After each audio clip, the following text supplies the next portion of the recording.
Georgina from Little Green Pig. I'm a short story writer and a poet. Many of you, this summer may be the start of your transition to secondary school.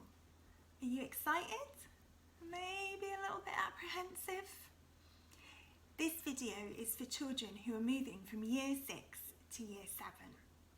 The subject of it is messages in a bottle. For the exercise, you will need a piece of paper, a pen, something to make a label with, an old bottle. Feel free to stop the video while you go and find these things. Messages in bottles have existed for a really long time. The first message that we know about was sent by Greek philosopher Theophrastus in 310 BC. In the 1500s, Queen Elizabeth I had her own official uncorker of ocean bottles to make sure no secrets were delivered behind her back. People send messages when boats are sinking. They also send messages to understand the tides of the oceans better. These messages can be found many, many years later.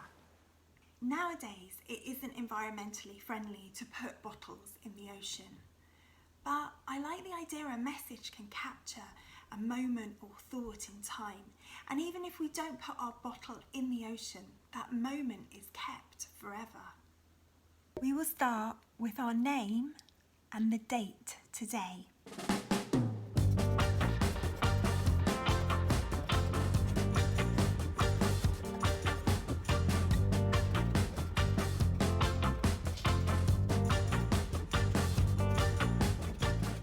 And then, like any diary entry, we will write what we have done today. It might be that you met up with friends or watched your favourite television programme. Maybe you had a special day out or you visited somewhere new. You can write or draw or do a little bit of both.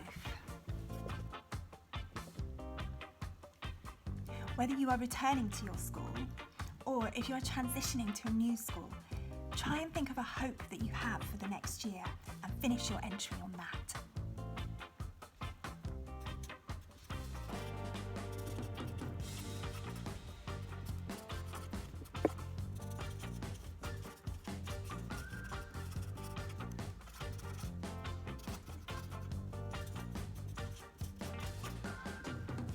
When you have finished your record of the day, roll it up and pop it in your bottle, like this. What will you do with your bottle when it's finished? Rather than throw it in the sea, you could store it somewhere safe and open it in a year's time. And write on your label, do not open until the last day of year 7.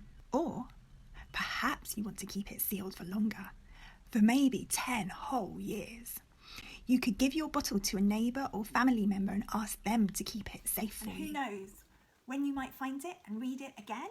Or who knows who else might find it and wonder about the person that wrote it.